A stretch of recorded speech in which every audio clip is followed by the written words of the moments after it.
Sekali lagi saya menegaskan, peristiwa itu, pernikahan itu ada memang. Sah.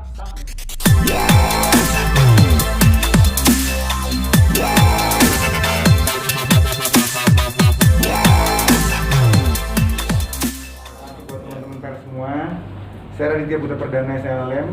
Saya baru dapat kuasa dari Hanofi Halilintar Asmid, juga dari perwakilan para anak dari Torek juga. Ini kuasanya di sini. Ini juga ada JJ, salah satu perwakilan dari keluarga, manajer dari keluarga Halilintar juga. Sebenarnya sih di sini kita nggak mau, saya kan cuma penyambung lidah teman-teman semua. Jadi mungkin terbatas saya menjawab, cuman saya pun akan menjabarkan apa yang diberikan sesuai dengan kuasa saya pada hari ini. Hadirnya kita di sini sebenarnya juga ada beberapa dari manajer juga ingin menanggapi sih beberapa polemik berita yang menurut keluarga itu tidak berjalan dengan sebagaimana mestinya. Yang pertama adalah tanggapan atas pernyataan dari Umi Afif Ilial. Keluarga beserta dengan kuasa hukum menganggap dan berpikir bahwa Umi Afif adalah makhluk gaib. Kenapa kami anggap makhluk gaib?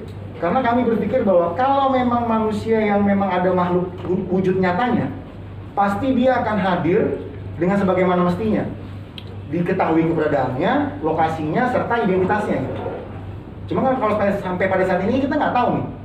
Iya dong, kayak random person gitu. Itu yang pertama.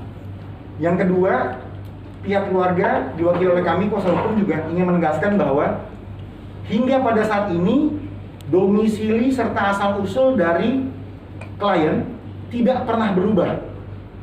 Poin dari omongan kami adalah tidak berubah domisili tersebut membuka pintu untuk bagi siapa saja yang merasa dirugikan untuk hadir bertemu musyawarah dengan kami. Tidak dengan mempublish berita yang tidak sebagaimana mestinya. Itu yang kedua. Yang ketiga juga kami menduga memang ada motif buruk di balik ini semua yang menyerang klien kami. Dan memang ada para pihak-pihak yang memang sengaja mencari panggung atas peristiwa ini. Dan yang terakhir adalah terkait poligami. Nah, ini pasti teman-teman nunggu semua. Sorry agak ribet gue ngomongin ini. Cukup. Oke, yang terakhir terkait poligami ya. Terkait poligami. Saya, kuasa hukum, beserta dengan keluarga, tidak menjustifikasi siapapun nih. Ini saya kasih ilustrasi ya. Ilustrasi ya. Tidak menyudutkan siapapun ya. Yang pertama, seorang suami mempunyai istri, punya anak. Diberikan izin oleh istrinya untuk poligami. Ilustrasi ya. Punyalah istri kedua. Poligami sah demi hukum. Punya anak. Nauzubillah menjadi kemudian hari suami ini jatuh miskin dan harus tinggal di luar negeri pada saat itu dengan kondisi yang sangat memprihatinkan. Nah, istrinya pergi nih sama anaknya. Dan istri ini telah menikah 3 kali setelah dari pria ini. Ini kayak novela ilustrasi aja. Tanggapan kita ilustrasi aja. Nah, sekarang saat sang laki-laki ini telah bangkit didampingi oleh anak dan istrinya, istri ini hadir, namun tidak memberikan anaknya. Hadir juga minta tanggung jawab, tapi setelah nikah 3 kali. Jadi kami tidak ingin menanggapi, hanya ingin mengilustrasikan saja, tapi tidak menjustifikasi siapapun. Yang terakhir, kami kuasa hukum dan keluarga menyampaikan ucapan dari keluarga adalah terima kasih support yang sebesar-besar dari wartawan juga, halayak ramai masyarakat atas support selama ini. Namun kami memohon dengan sangat untuk sudi kiranya mempertimbangkan sebelum mempublikasikan, dikarenakan memang saat ini beberapa anak dari klien yang memang masih di bawah umur tertekan dengan ada peristiwa ini. Tertekan memang. Dan kami sekali lagi saya menegaskan, peristiwa itu, pernikahan itu ada memang. Sah memang. Ya Mas ya? Ada memang. Tapi dengan tegas saya telah memberikan pandangan hukum kepada klien juga bahwa kasus anak dan cerai itu tidak dapat dipublikasikan demi hukum.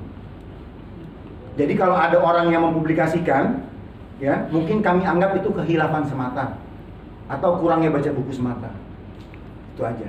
Yang terakhir, kami menghimbau kepada seluruh pihak, baik pihak yang kelihatan dan makhluk gaib pun, Apa agar berhenti untuk mencari atau membuat berita buruk terkait yang menyerang klien kami. Apabila masih ada 3 hari dari press conference ini, kami akan menempuh gugatan hukum. Itu sih. Bang, Mas, kan ini kan terkait tadi yang abang bilang kan bukan kalau menurut saya masalah perceraian karena laporan polisi sudah ada terkait penelantaran anak, dugaan penelantaran anak. Nah itu seperti apa bang tanggapannya? Apa ada penelantaran anak? Katanya tidak dikasih nafkah juga kan selama ini. Ya, bang mungkin nambahin dulu bang sedikit sebelum perjauhan itu. Tadi kan bilang istri keduanya ini meninggalkan suami ya? Saya ilustrasi ya bro? Iya, ilustrasi. Karena kami mengilustrasikan, saya rasa laporan tersebut sudah ada lawyer dari keluarga. Namun bukan saya yang tunjuk. Tapi mungkin saya mewakili keluarga, dan saya juga bukannya mengurangi tawadu saya juga praktisi hukum. Kalau namanya anak ditelantarkan itu, dari umur perpisahan perceraian. Bukan pas anak itu lewat mumayyiz. Mumayyiz itu dalam Islam itu lewat masa akil baliknya. Ini 17 tahun dilaporin penelantaran. Yang mana yang telantar? Mak yang telantar, anak yang telantar. Nah itu, jadi saya nggak mau lewat lebih jauh karena itu memang udah ada lawyernya, itu aja sih. Iya, soalnya kan dugaannya kan dari awal, dari lahir tidak diberi nafkah gitu. Karena tidak ada maksudnya itikat baik gitu kan, sampai akhirnya sempat ke LPAI dan akhirnya melapor ke polisi kan jalurnya. Nah itu karena nggak ada tanggapan dari Pak Halilintarnya gitu, ini kayak gitu. Saya rasa, nih saya jawab bukan kepada materi hukum ya. Saya rasa secara logika berpikir aja. Itu laporan dari Oktober kalau nggak salah sih, dipegang oleh rekan saya juga dari Oktober. Kalau memang unsurnya sudah penuh, penelantaran itu beda bro, nggak kayak kasus lainnya. Putus cerai ada misalnya nafkah hadonahnya nggak ditepati, langsung penelantaran itu ditahan. Kenapa berlama-lama? Berarti kan unsur tidak terpenuhi. Saya rasa juga penyidik profesional lah, punya skill yang luar biasa lah saya rasa. Kalau uang 40.000 euro yang dipinjamkan Umi Afif ke Pak Anok gimana Mas? Nah itu, ini yang saya suka, yang saya tunggu-tunggu banget. Klien saya mbak, saya sempat nanya mbak, kalau 40.000 euro itu dikali 18.000 aja, itu udah hampir 720 juta ya, more or less ya, kira-kira ya. Apakah masuk dalam akal logik kita, orang yang punya uang sebanyak itu tidak berani menampakkan mukanya, tidak berani menunjukkan identitasnya, dan tidak hadir ke Indonesia? Saya rasa kalau emang domisili luar negeri ya, itu bisa minjem loan, buat pinjam Indonesia, buat nagih utang itu bisa loh. Dan memang, makanya kan saya bilang, statement saya sebelumnya, domisili kami tidak pernah berubah. Kalau ada hadir, oh klien saya ditutup pintunya, datang kantor saya, selama kuasa belum dicabut.